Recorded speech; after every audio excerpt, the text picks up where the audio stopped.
Loves to play and I love to talk. He loves to play and I love to talk. So who should win? I control the console. Oh, DJ Sticker, enough of the fire. And already we are feeling irie. Yeah, Rocky Dawuni, he's a bad boy. He's a bad boy. No, he actually wants to win, but I have to stop him. Yes, I have to let him know that I am the master of the console. I control what goes out. But how is that feeling like? Skanking to good reggae music, positive message, good voice and all of that. How is the feeling like, Rocky? It just feels really incredible, just being back home, the beginning of the year in Accra, just riding, seeing the look on everybody's face, everybody ready. Just, I see, an era of optimism, everywhere I go, and it also happens to be, launching a new album too. So for me too, it's as an artist, whenever you have a new album, it's almost like a new, fresh beginning, So it's a very, very. I'm pleased that I'm here within my people, launching this new project out around the globe, and it's, I wouldn't exchange it for any kind of feeling. It's really beautiful. The media is always positive with Rocky Dawuni. Since you came to Ghana, you've been on so many media platforms, and all the headlines or the stories I've seen about Rocky Dawuni, they are all positive stories. And I ask myself, no, the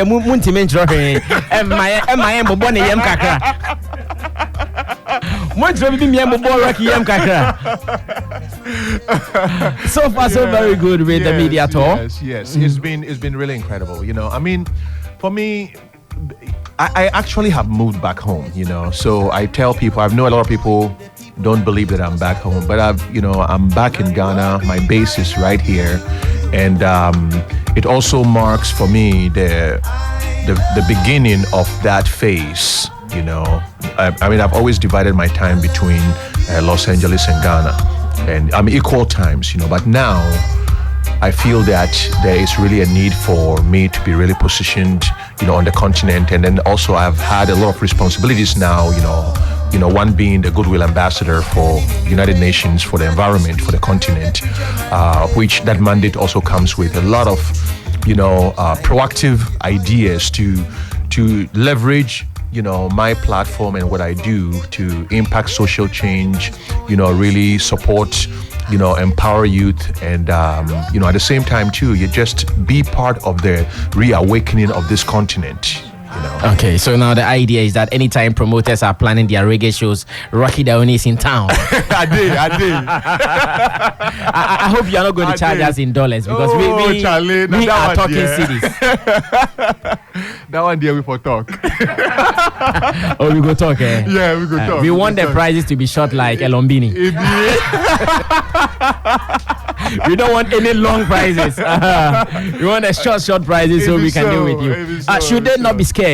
Give them the positive mindset that, it is Rocky Dawuni, but don't be scared. Oh, no, don't be scared. I mean, I'm here, I'm part of the environment, I have a great management team here that is coming on board, and, it's a matter of we have to nurture and create a scene here in Ghana. And I feel the scene has to be a combination of both all of us, some of us who've spent, time here and also outside, learning so much, opening so many different doors, and then also our brothers here too, who've been working from here, for all of us to come to create a cultural and musical scene that the whole world can come to, because the power of African music and how much African music has influence around the world, it's immense, but we don't have hubs here around the continent that really taps into that. And I feel that will take all of us coming back home and working together with each other, with other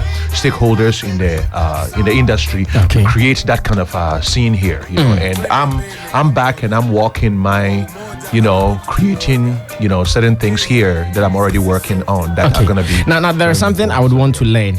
You are back in Ghana, but I still want to believe your distribution networks abroad, they are still going to function very, very well. Oh yeah. Yes. I mean, with the new album, we have a whole promotional network there. There's the distribution label, there is the marketing label, there's the PR folks. The team is right there. There's the booking agencies for the US and the booking agency for Europe. Everybody's right now working together, So geographically being here does not really change, and it's not going to affect your business in any way. No, it's not going to. You're still going to fly there to perform. Yeah, to go there and perform and also honor, all my, my duties that I have over there. But geographically, I'm going to be operating and beaming right out of here. Okay. From Ghana. Yeah. All right, so Ghana, now your own is with you. Welcome him, treat him well, give him good food and any other thing.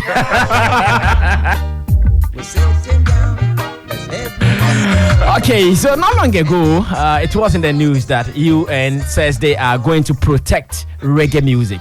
And when we heard that story, we were so happy that reggae music is going to be protected by the UN. But then in our conversations, it came out that even though they are going to protect reggae music, they will be laying emphasis or giving all the support to Jamaica, which is the home of reggae. And now that you are also an ambassador of reggae music, how do we benefit from it? Well, I think that the important thing was that the designation and also the UNESCO designation reggae as a cultural treasure was actually based on reggae's impact on social movement, and reggae being a medium by which voiceless masses have found a path to communicate and also air out whatever their grievance or vision is. And I think that some of us too have been in that space and have been working in that space, So the recognition to some extent for me does not necessarily mean that there has to be some kind of reward coming to us. I think that for me, that acknowledgement is enough in itself. It's valuable and a big treasure. So some of us who are working in that space, we feel that, okay, everybody's recognizing that this music not only entertains, but it has also been instrumental in changing times and influence political situations, being a means by which people have organized and at the same time impacted the social change. So it's really a global institution that has galvanized so many voices that one way or the other needed a soundtrack to be able to air their views. Okay. So Jamaica getting the acknowledged attention, it's great because Bob Marley and then a whole lot of other Jamaican artists did a great job to internationalize the sound, but at the same time, some of us in the modern times who have taken the same sound and fused it with our own, styles too, and global and taking it to also to several places, and in the long run, it's about upholding the greater good. Okay. Because when you uphold the greater good, you don't really wait for some kind of reward for it. It is good when the acknowledgement comes. So good for Jamaica, good for reggae music, good for black people, good for Africans, good for all of us, good for people who are trying to make their voices be heard. Okay. That's all I can say. So what it means that you can be anywhere in the globe, but you're still going to enjoy the benefits as much as it is reggae. Exactly. It's an acknowledgement, and everybody has to, who works within that sphere has to be proud of their contributions. Sometimes, even the real heroes are the ones who are unsung. Okay. Those who have done the real work to make that happen are the ones who are not even recognized and seen. But in the long run, it's all about it's not about the messenger, it's about a message. So once the message gets there, all the messengers, you all take a back seat. I see. Now, before we even start talking about the latest album, I believe we are still going to get another Grammy nomination very, very soon. I believe that announcement will come. I've seen you in photos and videos with Stonebwoy. What is happening between you and that bad boy? That top skanker. I know, right?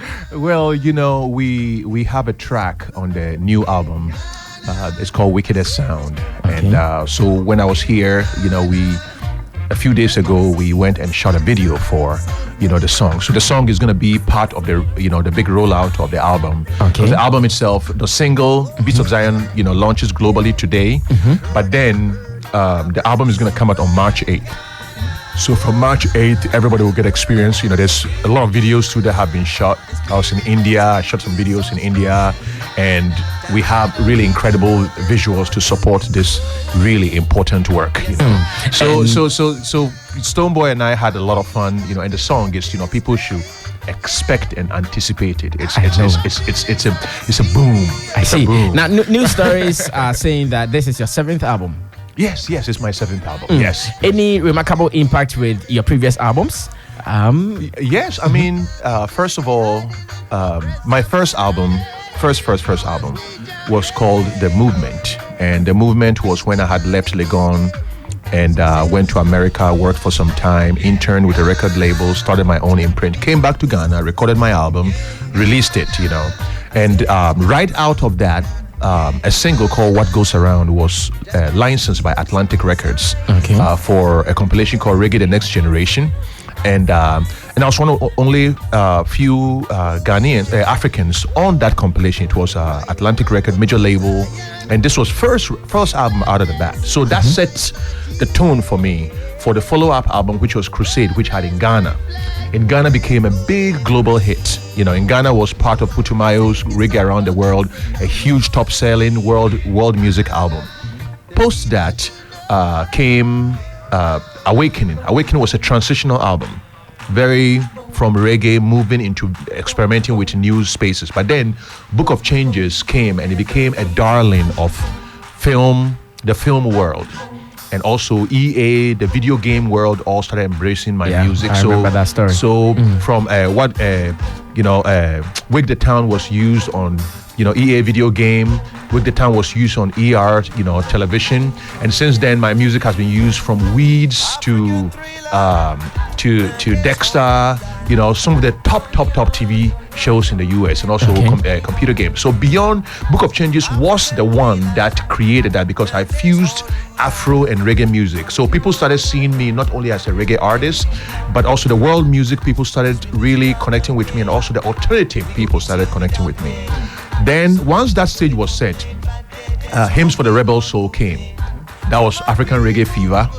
So the World Cup, EA used it for their video game for the World Cup. The song was also used as one of the themes for the World Cup. And then Download the Revolution also became another big song too on the FIFA album. And then that whole record really also spread me. And then it got nominated for NAACP Image Award for Best World Music Album. So it's something that we have actually not pushed a lot, but that album was the first one to set up for the Grammy thing, because once that was nominated, it also piqued a lot of music critics and all that, both within the Black American world and all, it piqued their interest, and my name started circling within that world.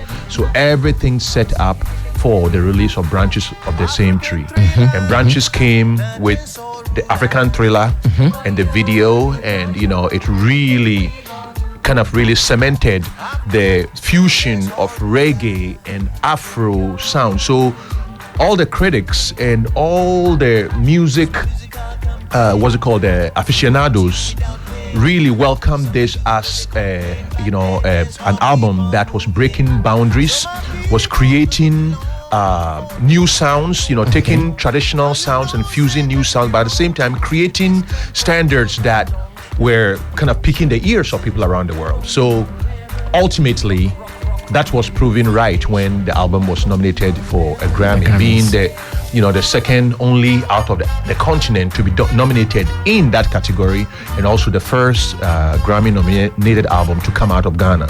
And for me, that I felt was a great combination, and for all the my forebears musicians who have been inspiring me, all the high life musicians that influenced me when I was starting, all the fusion musicians that I learned from, all the Ghanaian reggae artists that I learned from, all my peers. It was a victory. I felt it was a victory for all of us, because they were the ones that inspired me, for me to have that perspective of music to create something that the whole world resonated with. So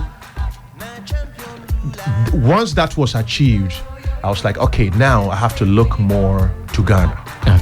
The next album has to reflect my take on Ghanaian music too, and artists in Ghana too that I felt certain songs spoke, really resonated. So from Stonebwoy collaborating with me, I also have Sarkodie collaborating with me, and then also Wiala collaborating with me. So Wiala for me represents. I had to, in terms of the Ghanaian music, the women are very powerful. Ghanaian singers are very, very, very important part of our industry. So Wiala has been doing a lot of work. She has been out there. She's innovating. She's connecting, and we see her perform. She's undeniable. So for me, our collaboration was also for a song too that pays homage to some Ghanaian musical heroes. So that's once the album comes, people are going to see what we're talking about. And then the collaboration with Sarkodie too it's a pure high life classical. Incredible opus, I see it. And, we've seen stories that Sarkodie was your student. Hey, that's that thing. They're not gonna leave me. I say, hey, I know, right? yes. I so after when I finished Form 5, when my national service, during my national service time, I had the opportunity of being offered a teaching job in a school called Universal Primary, which is in Koforidua. It's like the top school there, and then the owner of the school too always knew about me, and was constantly trying to, get me to come and teach there. So once I was like national service, I was like, I wanted to teach, I wanted to connect. So that school became the school that I was posted to.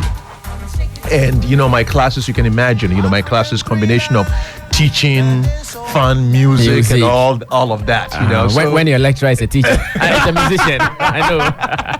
When a lecturer is a musician, obviously there'll be music interlaced with the lessons. And obviously, I didn't make the connection to begin with, because, there were the kids that I taught, and I was there only a year and a half. So later on, we started talking. I was like, oh my God, for some reason, there's something resonating about this guy that really reminds me of probably connecting with him like somewhere earlier before, and then I heard him mention that, and I was like, that was my student right there, and to see him also, do what he's done with his music and artistry, and constantly innovating, constantly striving for excellence. It's a Ghanaian success story. So for me to have a certain connection with his story too, and it makes you feel good. It's a great thing. We give thanks to that. I know. My special guest, Rocky Dawuni. Now let's talk about language. Any of the songs on these albums, especially the one we're about to listen to, that is The Beats of Zion, even the previous one, the one that got nominated in the Grammys. How did you bring in the local language on it? Any of the indigenous languages in Ghana? Did you do any of them? Hey, I say you. Masa, what do you make a horn? Okay. Well, there's a high life song, so I sing in Chi, and I mean. On which one? The Beats of Zion? No, not the Beats of Zion. This is gonna be branches of the same tree. People have to wait for the album to come. Okay. I'm saying March 8th album, but Beats of Zion they a brofo. Okay. Hey, but on the album, the collaboration with Sarkodie is actually paying homage to a classic song of ours that I had the opportunity to record in one of the top studios in the world. Did Sarkodie rap in Tree or English? In Tree. Okay, good. Yeah, in Tree. And I sang in Tree too. Oh, you sang in Tree too? Yeah. Okay. Yeah. And it was recorded with some of the top musicians around the world in the best studio, literally in the world, in the Village Studios in Los Angeles, where every major album, every major superstar in American history has recorded there. So I was gifted the opportunity to record there, and I felt the need to record something that was Ghanaian. So I recorded a high life song, and then afterwards I got a video on it, and it's really a beautiful piece. So the branches of the same tree, did you have any local language on it? Branches of the Same Tree did not have local language. It's more pidgin. Okay. I use pidgin more in terms of, because pidgin is, I feel that sometimes music is about communication, and I'm all constantly communicating to a much more global audience. That's not to say that you cannot do it in traditional languages, but I know that the traditional language part of me too is part of a chapter too that I can easily turn on. I know. And but when you do the traditional languages, do you think they'll be marketable like you have been doing with the African thriller English? I think that the way I would do it, I will present it in a much more global setting. Okay. Because people have sang in so many traditional languages that Yake Yake was a huge hit and nobody knew what he was saying. Angelique Kidjo and all that. So it's all happening in so many different ways. So it all depends on the way it's produced and how the sound and how accessible that sound is to global audiences. And once music first communicates through the heart. So once you resonate with people's hearts and people kind of identify with it, then you don't have to do anything. They themselves have their own interpretation of what you're saying. I see. Now, I know every artist will come with an album and there is a theme going with it. Beats of Zion, what is the theme with the album? Well, Beats of Zion is talking about Ghana. Okay. Zion is Ghana. Zion is Africa. It's about the renewal, the new time. Africa has the highest number of young people around the world. So Africa is going to drive the next phase of global economy and where the world goes next. The power is in our hands, but it's all a matter of how do we organize ourselves too, because when the power is in your hands and you're not organized and focused, then you don't even know where to direct your energies and your powers, and then you also make yourself vulnerable for other forces to come and be in control of your aspirations. So I feel this Beats of Zion is a song about awakening, about Africa's awakening, about Ghanaian youth awakening, about the connection, and this year when we were talking about the year of return too, it's a song about beckoning to the diaspora to come and be part of, because that's all our brothers. I mean, I've traveled, when you go to some places and you go and meet our own people, black people in certain countries that you didn't expect black people to be there. And they're there, huge numbers, and they've been there for centuries. Doing very well too. Doing very well, and they are part of us. But in the journey, like you go to India and you meet people who are exactly like us. Same, no difference, Africans. But they migrated there long time. And they have their own language and own culture. Being in Australia, meeting the Aborigines and spending time with them and seeing that this is our own people. You go to Colombia, you see like all these Africans. You go to Mexico, there's all these black people, but they're never in the forefront of the media of that country. And a lot of times too, what I found out is that their situations have never been in terms of there's always a level of, them being, their progress being limited, sometimes systemically, without getting into the politics of that, But my intention is that this is a song that heralds a new time for us reconnecting with our brothers and sisters all around the globe, and at the same time to all peace-loving people. So it doesn't mean that it's only I'm talking about Africans being by themselves against anybody. And I feel that once we have our affairs together as one people, it's the betterment of humanity, because we've always been the continent that is all accepting, the continent that is all welcoming. So we always have a bigger perception of the world. We see a brotherhood of men in a bigger way. So Africa emerging and rising and taking its role in the affairs of the world in a very powerful way and on our own terms will be for the betterment of all humanity. I see. I hear we have one of the songs from the album, a single from the album to listen to. Yes, this Beats of Zion is actually the video and the song were released globally today. Okay. And it's a song that was I would say Afro dance hall.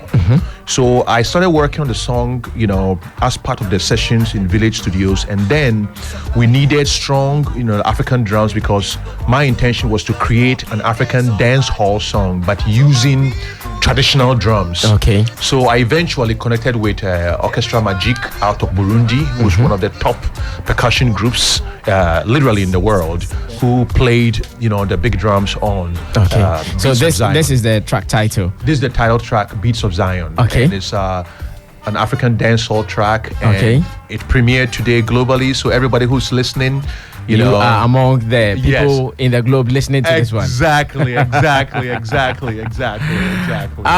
We are going to listen to it, but then let me find out this from you, Rocky. Yes. And also, I just want to quickly, because I have my... Yeah, I know. Yes. And Beast of Zion, it's out in all musical stores. It's on Aftown, that's Ghana. So anybody who can be able to download it for one Ghana city. So anybody who's listening, Pacho, mun support you. Yes, very, very and then important. it's on iTunes, Spotify, Tidal, Google Play, and others. An official video is also on YouTube right now. So anybody that's listening, please, you can go and watch the video and share it, and let's make Ghana music great, because any kind of accolade that comes to this record will be for our industry and our people. I see. So yes, we're going to listen to the Beats of Zion song, but then I know you have traveled the globe. Have you suffered racism in any way before? You know what? Every people ask me, and I always tell them that no, I have not. I have seen elements of it, and I've seen people try to step with me in that space, but I refuse to recognize it. And something only comes into being when you recognize it, then it has realistic value. Okay. For me, when it comes to me, I approach it with a much more love, and the situation gets diffused, and whoever positions themselves in that way is left dancing to their own little tune by themselves. Smart man. Okay, so let's go for this one. Remember, it is going to be your song. This is going to be your song. So go online, pay a little bit of cedis and get the song. Go to YouTube and enjoy the video as well. It is called